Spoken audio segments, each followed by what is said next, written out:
본래 목표를 기도하는 교회가 되자 이렇게 정해놨습니다. 그런 교회가 되면은 우리 주님께서 얼마나 기뻐하시는지 모릅니다. 예수님은 내 집은 기도하는 집이다 일컬음을 받으리라 그랬는데 여기 와서 내가 기도의 사람이 되어서 기도하면은 예수님의 마음이 얼마나 기쁠까 한번 생각해보면 좋습니다. 그래서 설교도 거기에 맞추어서 하려고 하고 있습니다. 지금은 개인 기도를 해서 응답을 받아 기도에서 수지맞은 사람들을 소개를 하고 있습니다. 첫 번째는 요나를 말씀드렸고, 두 번째는 야곱을 말씀드렸고, 오늘은 한나를 말씀드리고자 합니다. 개인 기도가 끝나면은 그 다음에 합심해서 기도해서 응답받은 사람들의 이야기도 말씀드리고, 그 다음에 중보기도에 대해서도 말씀드리고, 그 다음에 금식기도에 대해서도 말씀드리고, 차례로 여러 가지를 말씀드리고자 합니다. 오늘은 한나의 기도를 보겠습니다. 한나는 사무엘을 낳았기 때문에 우리에게 알려져 있는 인물이지 원래는 평범한 한 주부였습니다. 한 남편을 섬기는 아내였는데 그 남편은 바로 엘가나였습니다.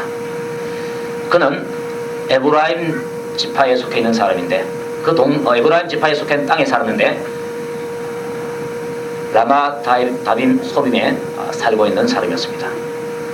산지에 살고 있는 걸 봐서 그렇게 높은 계층은 아니고 그저 평범한 계층의 사람이다 그렇게 생각하면 됩니다.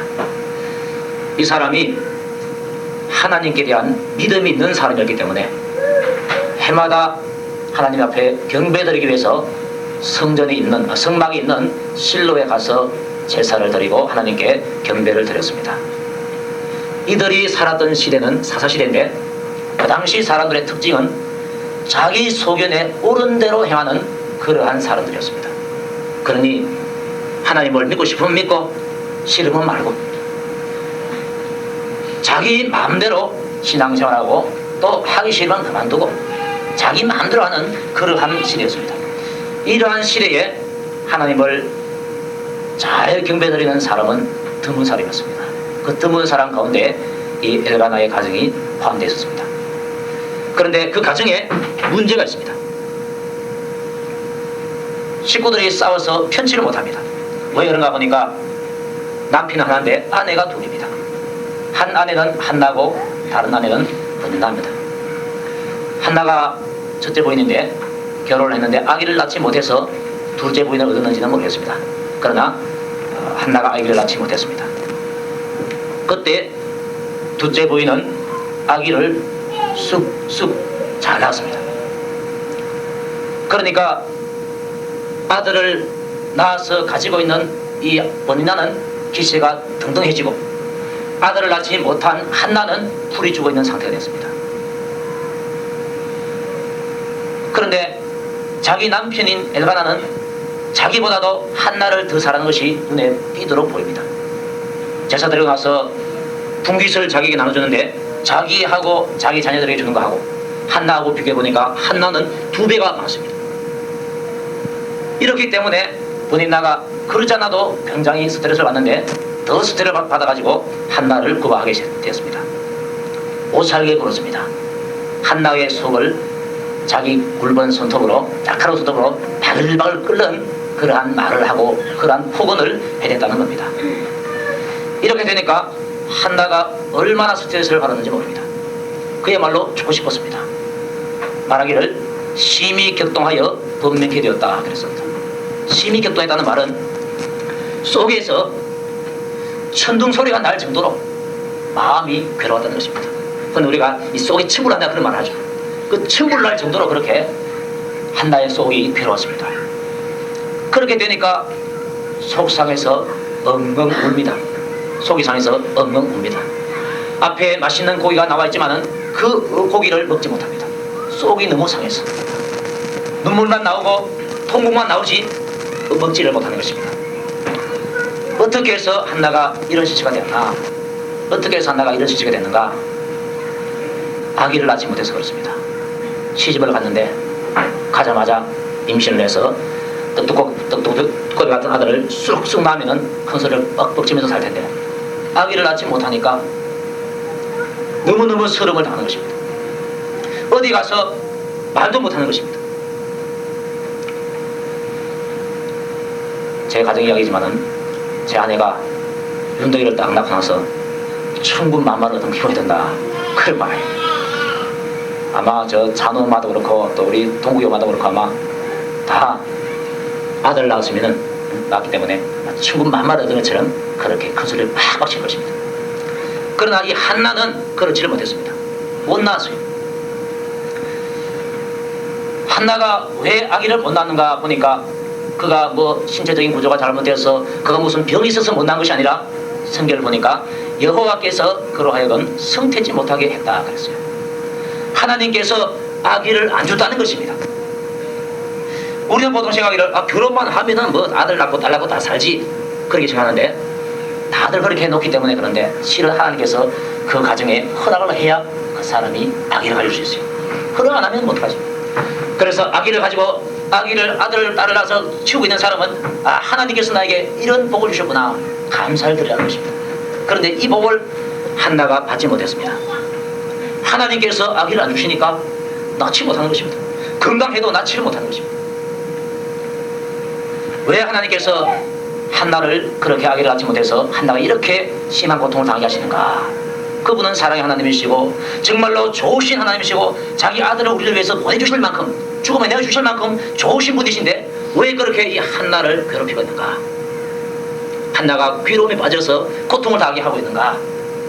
그분이 뭐 크게 잘못한 것도 없고 아주 믿음의 사람인 것 같은데 왜 그렇게 하는가? 하나님께서 왜 그렇게 한나를 고통 중에 몰아넣는가? 성경을 보면은 그 답이 나와 있습니다. 한번 따라합시다. 기도하라고, 울며 부르짖으라고. 여기 바로 답입니다. 기도하는데 그냥 하지 말고 울며 부르짖으면서 통곡하면서 기도하라고 하나님께서는 한나를 그 고통 속에 몰아넣게 된 것입니다. 그러면 그 좋으신 하나님께서 왜 그렇게 한나가 울며 통곡하며 부르짖도록 그렇게 기도하도록 그렇게 몰아넣으셨는가? 큰 복을 주시기 위해서 그렇습니다. 큰 은혜를 주시기 위해서 그렇습니다. 그를 통해서 흔히 하는 말로 대박을 터뜨리기 위해서 하나님께서는 그에게 그 고난을 허락하게 된 것입니다. 달리 말하면 복받을 그릇을 지금 준비시키고 있는 것입니다. 그릇이 좋아야 거기에 담는 것도 좋은 것을 담을 수 있습니다. 우물 있는 바가지에다가 거기다가 밥을 담을 수가 없어요. 깨끗한 그릇에다가 맛있게 생긴 맛있게 지어진 밥을 담는 겁니다. 하나님께서는 한나를 복받는 것, 그것도 보통 복이 아니라 이스라엘에서 가장 제일 가는 아들 하나 주고 싶어서 가장 좋은 복을 주고 싶어서 지금 고난 속에서 달구고 있는 것입니다. 이 사기 그릇도 한 번 구워낸 거하고 두 번 구워낸 거하고 세 번 구워낸 거하고 다릅니다. 많이 구울수록 그 그릇은 좋은 그릇이 됩니다. 하나님께서 한나는 괴롭지만은 그 괴로워하는 한나를 통해서 그 한나의 괴로움을 통해서 좋은 그릇을 만들려고 이렇게 고난을 허락하게 된 것입니다. 그에게 나중에 사무엘을 주지 않습니까? 그런데 그 사무엘이 이스라엘의 모든 백성들 가운데서 가장 뛰어난 인물입니다. 이스라엘 선지자 가운데서 가장 뛰어난 선지자입니다. 이스라엘 제사장 가운데서 이스라엘의 사사 가운데서 가장 뛰어난 사사가 바로 사무엘입니다. 흠을 잡을 데가 없을 정도로 완벽한 살이 바로 사무엘입니다. 이런 좋은 아들을 한나에게 주려고 그를 통해서 낳게 하기 위해서 한나를 지금 계속 달구고 있는 것입니다. 고난 속에 넣어서 그의 죄를 깨끗이 씻고 그의 그릇을 깨끗하게 하고 그의 그릇을 복되게 그렇게 작업을 하고 있는 것입니다. 그런데 그 사실을 한나 자신은 알지 못합니다. 한나는 몰라요. 하나님은 자기 계획 가운데서 내가 이스라엘에 아주 훌륭한 선지자 하나를 보내주고 싶은데 누구를 통해서 내가 보내줄고 바라보니까 한나가 제일 마음에 들었습니다. 내가 메시아를 이 땅에 주고 싶은데 누구를 통해서 이 땅에 보내줄고 보니까 처녀 마리아가 제일 마음에 들었습니다. 마음에 드니까 그를 통해서 복을 주고 마음에 드니까 한나를 통해서 지금 사무엘이라는 아이를 주려고 하고 있는 것입니다. 그런데 사무엘은 하나님께서 쓰시고 싶은 아들입니다. 한나 품에서 크는 것을 원치 않고 이 아이는 하나님의 품에서 커야 하는 아이입니다. 그러기 위해서는 아들을 바칠 수 있는 마음을 한나에게 준비를 시켜줘야 됩니다. 그 마음을 어떻게 해서 가지는가? 고통 속에서 그 마음이 나오더라는 것입니다. 고통 나지 않으면 포기할 수가 없어요. 오늘 찬송에다 보니까 큰 풍파 일어나는 것, 그 다음에 뭡니까? 세상 줄 끊음 일세. 그렇습니다. 큰 풍파가 일어나는 게 왜 일어나느냐? 세상 줄 끊기 위해서 일어난다는 것입니다. 그 풍파가 일어나면 세상 줄이 다 끊어지게 됩니다. 어떤 사람은 돈 벌어야지, 돈 치우죠. 돈 없으면 서론 받아, 돈 있으면 큰 소리 쳐. 돈 벌기 위해서 밤에 잠도 안 자고 열심히 일해서 돈을 많이 벌어놨는데 병이 나버렸어요. 병원에 가니까 당신 암입니다. 죽을 준비하세요. 그렇게 말하면 돈을 포기하게 됩니다. 선생님, 내 벌었던 돈 이거 다 드릴 테니까 제발 나를 좀 살려주세요. 수술해서라도 저를 살려주세요. 간절히 매달릴 것입니다. 그 사람에게 큰 풍파가 없는데 돈 내놔라 하면 안 해놓습니다. 큰 풍파가 닥치면 이게 무슨 소용이냐, 돈이 무슨 소용이냐, 다 가져라. 나는 생명 갖겠다. 그때 가서야 가장 중요한 것을 택할 수가 있는 것입니다. 하나님께서 한나에게 요구하신 것이 바로 그것입니다. 여인이 아들을 낳으면 그 아들을 어떻게 잊을 수 있겠습니까? 하나님께서 그 아들 나에게 다오 그러면은 주고 싶은 마음이 누가 있겠습니까? 아무도 주고 싶은 마음이 없습니다. 하나님 아버지, 제가 뱃속에서 키워서요, 제가 아파서 배 아파서 난 아들인데요, 얼마나 귀한 아들인데 이것을 하나님께서 가지고 가려고 하십니까? 하나님 이거 실수 아닙니까? 아마 이렇게 말할 거죠. 어떤 교회에서 중직을 맡고 있는 부부가 자기 아들이 고려대학을 나오고 대학원을 지금 졸업하려고 하는데 어느 날 자기에게 와서 하는 말이, 아버지, 저 선교사로 나가기로 결심했습니다. 이렇게 하더니 눈이 휘둥그레 쳐버렸어요. 왜?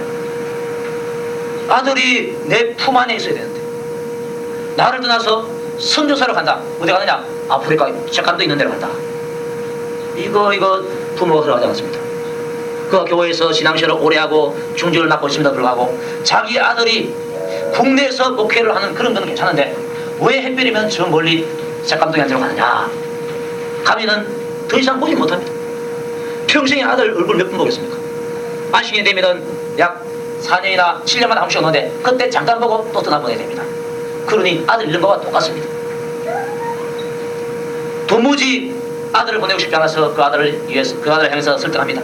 너 목사하려면은 이 국내에서 해라, 국내에서 해라. 왜 햇빛만 선교사를 가려 하느냐? 가지 마라, 가지 마라. 막 말했습니다. 안 되니까 자기 담임 목사님한테 가서, 목사님 우리 아들한테 좀 말해주세요. 그러고 또 다른 목사님한테 가서 만나면은, 목사님 우리 아들한테 선교사를 가지 말고 이 국내에서 좀 목회하도록 해주세요. 부탁을 하고. 그런데 하나님께서 이 아들을 부르시니까 이 아들의 마음이 굽혀지잖아요. 결국은 포기할 수밖에 없잖아요. 아들 하나, 그것도 어린 아이도 아니고 다 큰 아들 하나, 장가보내서 이제 살림을 해줘야 되는 아들 하나도 사랑하니까 포기를 할 수가 없더라고요. 국내에 있는 건 괜찮은데 왜 햇빛이면 해외에 가느냐? 포기할 수 없다는 거예요. 그런데 하나님께서 한나에게 아들 하나를 주어서 그 아들을 한나의 손에서 크는 것이 아니라 하나님의 제사장에게 와서 거기에서 자라게 해야 되는데 이거 어떻게 해서 한나가 그렇게 감당할 수 있겠는가? 만약에 결혼하자마자 아들 하나 딱 주어서 그 아들을 너 여기서 있지 말고 하나님의 성전에 갖다 바쳐라, 그렇게 하면 아마 한나가 안 빼앗기려고 할 것입니다. 안 빼앗기려고 할 것이요. 그런데 고난을 주니까 자식을 포기할 수 있는 그런 마음을 심었습니다. 그것도 한 번에 고난이 아닙니다. 몇 년마다 이런 고난을 겪었는데 어느 시점에 갔어요. 그때서야 비로소 아들을 포기할 수 있는 그런 마음이 생겼습니다. 그것이 11절에 나왔습니다. 여호와여, 만일 주의 여종의 고통을 돌아보시고 나를 생각하시고 주의 여종을 잊지 아니하사 아들을 주시면 내가 그의 평생의 그를 여호와께 드리고 삭도를 그 머리에 대지 아니하겠나이다. 이렇게 소원하게 됩니다. 아들을 포기할 수 있는 그 마음이 준비되었을 때 그 그때 가서야 비로소 복받을 그릇이 이미 준비되었다. 그렇게 말하셨습니다. 하나님께서 요렇게 준비시키려고 여태까지 아들을 안 준 겁니다. 아들 안 줘도 주위에서 자기를 스트레스 안 주면 이 기도가 안 나옵니다. 아들이 없는데 주위에서 버린나가 격동을 시키고 범민케 하고 속을 바글바글 끓고 천둥소리를 내게끔 할 만큼 천국 나올 만큼 그렇게 속을 끓으니까 이런 포기가 나오는 것입니다. 큰 풍파가 일어나니까 세상 줄이 포기되더라는 것입니다. 큰 풍파가 일어나니까 아들을 포기할 수 있는 그런 마음이 생기게 되더라는 것입니다. 이때가 바로 뭡니까? 하나님께서 복 줄 수 있는 때가 되었다는 것입니다. 하나님께서 이때를 기다렸습니다. 시험을 당하지 않으면 포기할 수 없는데 시험을 당하고 나니까 포기가 되더라는 것입니다. 은혜를 받기 전에는 내 자신을 하나님께 드릴 수가 없어요. 내가 가지고 있는 돈 1,000원도 하나님께 헌금하는 것이 아깝습니다. 그러나 은혜를 받고 나면 돈이 문제가 아니라 내 일생을 주님께 드리겠습니다. 이런 고백이 절로 납니다. 큰 풍파가 일어나면 은혜를 받으면 그 세상 줄이 다 끊어지고 천국의 줄이 딱 나에게 오게 됩니다. 주님의 사랑의 줄이 딱 나에게 매게 됩니다. 그래서 내가 사랑하는 주님을 위해서라면 내 모든 것을 드리겠고 내 생명까지 드리겠습니다. 순교자들이 바로 그런 신앙을 가지고 있어요. 그런 신앙을 가지고 있기 때문에 순교가 가능한 거예요. 어느 날 갑자기 나 순교하겠다. 순교자는 그렇게 해서 나오는 게 아닙니다. 우리나라에 순교자들이 참 많습니다. 그런데 그 순교자들 가운데서는 명단에 속한 사람 가운데서는 하늘에 가면은 명단에서 뺄 사람들이 많아요. 교회에 예배드리러 왔다가 일본 군사가 딱 막아가지고 불태워가 다 죽었다. 그거 다 순교자냐? 아닙니다. 거기는 순교하기 싫어서 나 살려주시오 하면서 외치다가 죽은 사람도 있을 거예요. 그런 사람은 순교가 아닙니다. 내가 주를 위해서 이 한 목숨 드리겠나이다. 이런 마음의 준비로 죽은 사람은 순교자가 됩니다. 극복하고 쏘하고 다른 거예요. 큰 풍파가 일어날 때에 순교자의 신앙을 가질 것입니다. 하나는 그 신앙을 가졌습니다. 아들을 포기하시는 그 마음, 자기 생명보다도 더 귀하게 여기는 그 아들, 그 귀한 아들을 하나님께 드려서 자기 것으로 삼지 않는 그러한 마음, 이 마음이 바로 복받을 수 있는 마음이라는 것입니다. 큰 풍파가 결국은 세상줄을 끊고 아들을 소유하고 하고 싶은 그 욕망을 끊게 되었다는 겁니다. 때문에 이 복이 이런 시험 후에 오기 때문에 너희가 시험을 만나거든 온전히 기쁘게 여기라 이렇게 말했습니다. 너희가 시험 만나거든 온전히 기쁘게 여기라 그랬습니다. 이 온전히 기쁘게 여기라는 말은 억수로 기쁘게 여기라는 말입니다. 억수로 따라합시다. 억수로 기쁘게 여기라. 억수로 기쁘게 여기라. 야, 내가 시험을 만나서 보니까 복이 터졌구만 이렇게 기뻐하는 것입니다. 그런데 시험을 만났다고 해서 다 복이 저절로 오는 것은 아닙니다. 이겨내야 복이 옵니다. 그 시험에 지면은 복이 안 가요. 지면은 고난만 당하고 아무런 유익이 없어요. 그 시험에서 이겨내야 고난이 복으로 바뀌게 되고 고난이 하나님께 주시는 은혜로 바뀌게 되는 것입니다. 그것을 이기는 비결이 뭐냐? 이기는 비결은 하나님께 부르짖는 것입니다. 이걸 통해서 이기는 수 있습니다. 여호와 하나님만 바라보면서 그분에게 나의 이 고난 중에서 당한 어려움을 구해내 달라고, 이 고난에서 나를 건져달라고 하나님 앞에서 부르실 때에 하나님께서는 그 고난 속에서 그를 이기게끔 해주게 되는 것입니다. 다윗도 고난받았을 때에 소리내어서 하나님께 간절하게 부르짖습니다. 어떤 애는 낮에, 어떤 애는 밤에, 어떤 애는 새벽에 간절하게 하나님께 소리내어 부르짖더니 하나님께서 그 기도를 들어주셨다는 겁니다. 평소에는 보통으로 기도합니다. 그러나 고난 당했을 때에, 시험 만났을 때, 그때는 부르짖는 기도를 하라고 말하고 있습니다. 부르짖는 기도가 뭐냐? 제가 계속적으로 부르짖는 기도를 하라 그렇게 말하고 있는데, 요날을 보니까 물고기 뱃속에서 죽음의 고통을 당하고 있는데 죽음의 고통 속에서 하나님께 부르짖었다 그랬습니다. 그러니 하나님께서 그 소리를 들어주셨다 그랬습니다. 또 야곱을 보니까 울면서 그에게 간구했다. 그게 바로 부르짖는 거 아닙니까? 나에게 복을 주세요. 복을 안 주면 내가 살지 못합니다. 나에게 복을 주세요. 복을 주세요. 간절히 매달렸더니 하나님께서 천사를 통해서 그에게 축복을 한 것입니다. 고난받으니까 그 고난에서 이긴 사람을 보니까 다 부르짖는 기도를 한 사람이 이겼어요. 그냥 기도한 사람 말고 부르짖는 기도를 한 사람만이 이겼습니다. 그래서 부르짖으라는 것입니다. 한나가 나가는 시험, 이거 얼마나 힘든 시험인지 모릅니다. 속에 천불이 나는데, 그래서 자기는 부르짖게 되었다는 것입니다. 울면서 부르짖으면 시험은 물러가고 복이 옵니다. 울면서 부르짖으면 시험은 물러가고 복이 온다는 것입니다. 전심으로 마음을 다해서 힘을 다해서 부르짖는 기도, 하나님께서는 그 기도를 들으시기를 원합니다. 예수님도 십자가 고통을 어떻게 이길 것인가? 자기 마음은 그 고통이 너무 크기 때문에 지고 싶지 않는 마음이 있습니다. 그래서 하나님 아버지, 할만하시거든 이 잔을 나에게서 지나게 해주십시오. 지나게 하면 안 됩니까? 하나님은 안 된다라고 말합니다. 안 된다고 하기 때문에 그러면은 내가 그 시험을 이겨야지, 그 고난을 이겨야지, 이기기 위해서 기도를 하셨는데 땀이 땅에 떨어지는 핏방울처럼 땀이 거기다가 핏방울이 섞여서 떨어지는 그런 기도를 했다는 것입니다. 정말로 간절한 기도. 어떤 사람도 그런 기도를 할 수 없었는데 그런 간절한 기도, 고통의 기도, 울면서 심히 통곡하며 부르짖는 그 기도를 예수님께서 했을 때에 하나님께서 그 기도를 들어주셨습니다. 너희 십자가를 지게 되었습니다. 우리를 위해서 짓지 맞아주고 수치를 당하면서도 부끄러움을 즐거움으로 받아들이고 고통을 기쁨으로 받아들여서 능히 그 모든 것을 해내게 되었습니다. 어디에서 그 힘이 왔는가? 부르짖는 기도, 울면서 심히 그래서 그에게 힘을 주셨다는 것입니다. 천사가 나중에 도왔습니다. 자기 힘만으로 안 되니까 천사를 보내가지고 도와서라도 그런 기도를 하라, 그런 기도를 하라고 했습니다. 그걸 보면 하나님께서는 그 주님을 통해서 그런 기도를 받고 싶어서 그랬습니다. 그런 기도를 받고 싶다. 오늘날 내가 고난 다음에는 하나님께서 우리 보고 말합니다. 너가 울면서 부르짖으라. 그런 기도를 나에게 좀 해다오. 나에게 좀 해다오. 천사를 보내줄게. 내 힘으로 말고, 내 힘으로 전심을 부르짖는 것 이거 말고 천사를 보내서 이보다 더 크게 부르짖는 그 기도를 하나님은 듣기를 원하시기 때문에 그렇게 말씀하십니다. 그분이 왜 그런 기도를 듣고 싶어 하는지는 저도 모르겠어요. 그러나 그런 기도를 듣고 싶어 하시는 분이십니다. 그래서 울면서 부르짖을 때에 이 목에서 나오는 것이 아니라 귀에서부터 솟아나왔어.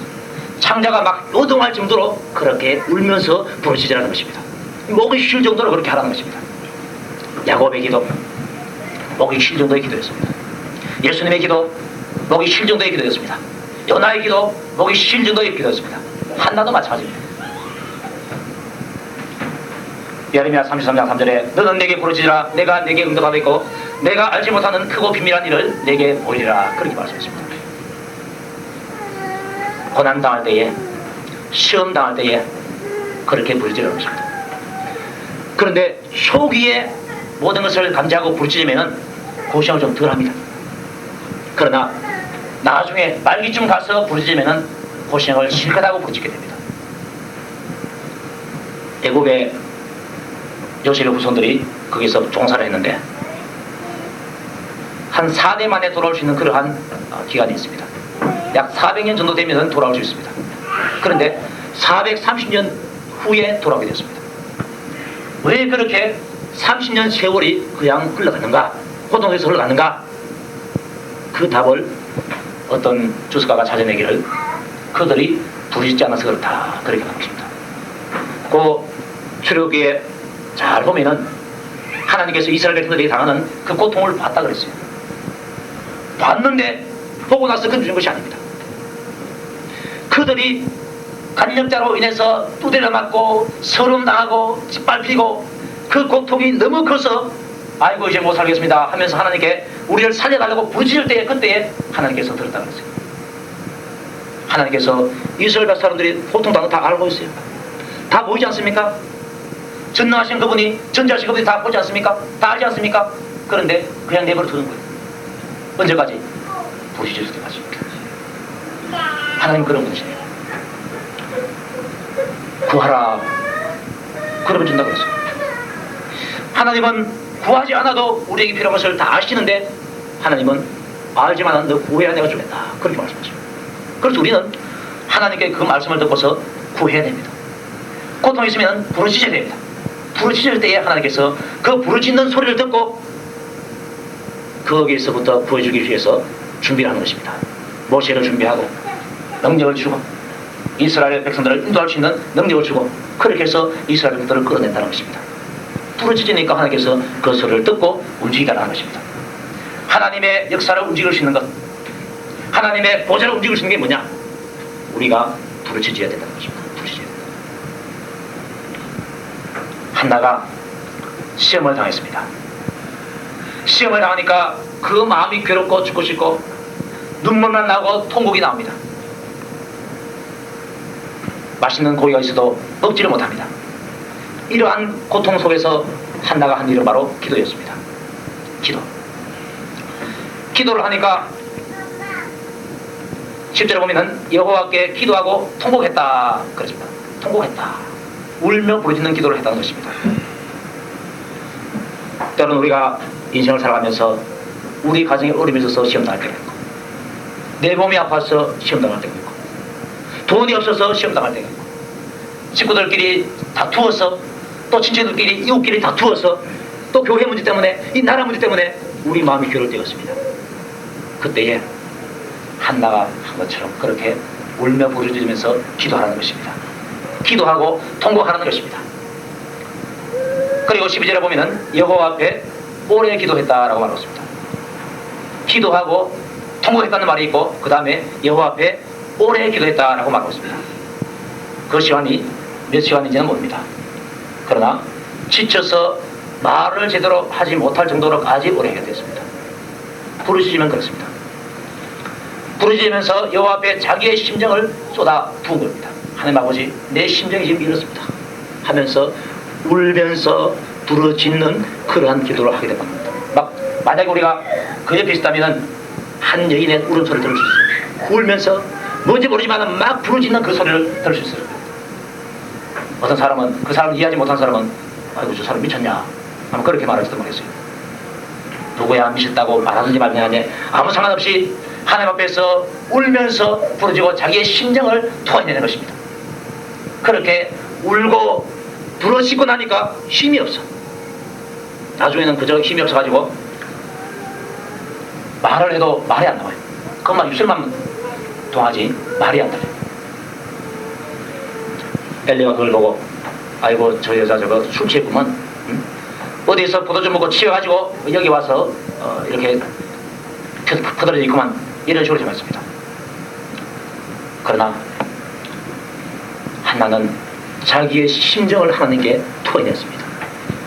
간절한 마음으로 심정을 토해냈고 울면서 토해냈고 그렇게 하니까 목은 쉬고 힘은 빠지고 창견은 뒤틀리고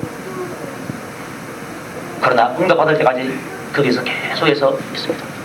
야곱처럼 야곱이 밤중부터 시작해서 날이 제일 정도가 될 때까지 잡고 있었으니까 얼마나 힘이 빠지겠습니까? 아마 초조금이 될 정도로 그렇게 막 힘이 빠졌을 것입니다. 그러나 나는 복을 받아야 됩니다. 응답을 끌어내야 됩니다. 요 하나 때문에 그 손을 놓지 않았습니다. 한나가 바로 그랬다는 것입니다. 오래도록 기도했습니다. 목소리가 안 나올 정도로 그렇게 기도를 했습니다. 기도하니까 응답이 그때 가서 왔습니다. 엘리가 축복합니다. 평안히 가라. 이스라엘의 하나님이 너의 기도하여 구한 것을 허락하시기를 원하노라. 아멘입니까? 이렇게 보고 있습니다. 엘리는 무능한 사람이었습니다. 영안이 아주 어두운 사람이었습니다. 그런데 하나님께서 그 사람을 통해서라도 한나에게 복을 주려고 하고 있는 것입니다. 평안히 가라. 이스라엘의 하나님이 너의 기도하여 구한 것을 허락하시기를 원하노라. 이거 한나가 기도했던 말입니다. 한나가 정말로 꿈에도 기도했던 그 말이 바로 그 축복의 말인데 이 축복만을 하는 말을 듣기까지는 한나가 얼마나 많은 괴로움의 세월을 보냈습니까? 그 괴로운 세월 속에서 얼마나 많은 부르짖음이 있었습니까? 부르짖음의 끝에 가서 야곱의 날이 쉬었을 그때에 복을 받은 것처럼 부르짖음의 끝에 가서 힘이 다 빠졌을 때 그때에 하나님께서 엘리를 통해서 그에게 축복을 하셨다는 것입니다. 그래서 나아가 누굽니까? 사무엘입니다. 사무엘. 과연 한나는 사무엘을 낳았을 때에 수고한 그대로 바쳤습니다. 보통 자kim 3일이라는 말이 있는데 아기를 낳기 전에는 그렇게 서운했다가 아들을 낳고 난 이후에는 아이고 하나님 안 그러면 안 됩니까? 안 바치면 안 됩니까? 이거 어떻게 제가 피덩이 같은 내 살과 같은 이 아이를 어떻게 바칩니까? 그런데 하나는 사무엘을 딱 키우면서 젖을 뗐을 때에 한 2살이나 3살 정도 돼서 젖을 뗐다 그래요. 젖을 뗐을 때에 한 3살 정도 됐다 합시다. 그 아이를 엘리사한테 가져와서 내가 서울에서 난 아들이니까 당신이 이 아이를 맡아서 키우세요. 이거는 이 아이는 지 아이가 아니고 하나님께 서울에서 낳기 때문에 하나님의 아들입니다. 하나님께 드리겠습니다. 이렇게 하고 돌아가게 됩니다. 돌아가서 이 장에 보면은 기도하는데 얼마나 한나의 마음이 기쁜지 몰라요. 보통 같으면 우리가 생각할 때는 아마 떼놓고 힘들 걸 떼놓고 오니까 아마 더 힘들 것이다. 아마 울면서 통과하지 않겠는가 이렇게 생각할 텐데 이 장에 보니까 그게 아니에요. 너무너무 기뻐서 감사의 마음을 담고 하나님께 찬송을 하고 있습니다. 그 찬송이 어디서 나옵니까? 많은 고난 통해서 복의 그릇을 잘 준비하는 복에서 그 찬송이 나온다는 겁니다. 하나님께서 한나 한 사람에게 사무엘이라는 그야말로 훌륭한 아들을 주시기 위해서 준비를 시켜주었습니다. 그리고 그 복된 그릇에다가 그 아들을 담았을 때에 하나님께 다 드렸습니다. 드렸는데 들을 때에 기쁨으로 들을 수 있었습니다. 그만큼 하나님께서 한나를 준비를 시켰다는 것입니다. 능히 그것을 감당할 수 있는 믿음과 확신을 줬기 때문에 바치고 나서도 감사했습니다. 어떤 선교자는 자기의 몸을 하나님께 목숨을 내놓으면서 산소를 하면서 죽는 겁니다. 뭐야? 그만한 그릇이 준비되어 있기 때문에 그렇습니다. 그런 것이 준비가 되면 죽이다 그러면 알고 살라고 노력해요. 살라고 밟은 것입니다. 준비된 사람은 살라고 밟은 것이지 않습니다.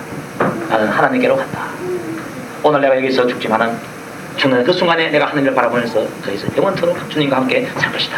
나를 위해서 죽어주신 그분 앞에 내 목숨을 드리는 것만큼 영광스러운 것이 없다. 기쁜 마음으로서 충성하는 것입니다. 그게 어디서 나오냐? 준비된 그릇에서 나옵니다. 하나님께서 한나를 준비시켜줬습니다. 그가 많은 고난을 당했습니다. 그 고난은 누구나 아기를 못 낳은 사람은 당할 수 있는 고난입니다. 그러나 그때에 그가 하나님께 간절히 부르짖는 것이 중요합니다. 우리가 이 세계를 가면서 누구나 다 슬픈 일도 있고 기쁜 일도 있고 어려운 일도 있고 쉬운 일도 있고 다 그래. 그런데 고난 당할 때가 있습니다. 그때에 나도 당하고 이웃집에 예수 안 믿는 사람도 당하고 아무것도 당하고 아무것도 다 당하는데 뭐 어떨까? 그렇게 여사로 지나가지 말라는 것입니다. 그것을 고난으로 받아서 내가 손해볼 것이 아니라 그 고난을 시험으로 이기고 내가 이 시험을 이김으로 말미암아 온전히 하나님의 그 복을 끌어내겠다. 이런 마음을 가지면은 여러분의 생활에 유익하다는 것입니다. 여러분의 신앙생활에 유익되다는 것입니다. 우리는 이왕이면 유익된 방향으로 나가야 됩니다. 유익된 방향. 내게 득되는 방향으로 나가야 됩니다. 너희 중에 고난 당한 자가 있느냐? 가만히 있지 말고 아이고 내 팔자야 하지 말고 그 사람은 기도하라는 것입니다. 다 합시다. 저는 기도할 것이요. 기도하는 것입니다. 어떤 기도입니까?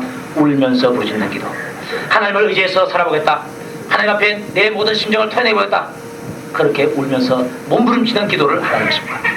그 기도가 기도하는 그 사람을 살립니다. 그 기도가 여러분을 살립니다. 고난에서 구해내고 시험에서 구해내고 하나님의 보전을 움직여서 고난이 변하고 복이 여러분 가정에 통째로 불러오도록 그렇게 하는 기도가 되는 것입니다. 여러분들이 이것을 깨닫고 고난당할 때에 그냥 넘기지 마시고 하나님 앞에 부르짖는 기도를 해서 그 고난을 복으로 바꾸어서 살아가는 게 되시기를 주의 이름으로 축원합니다.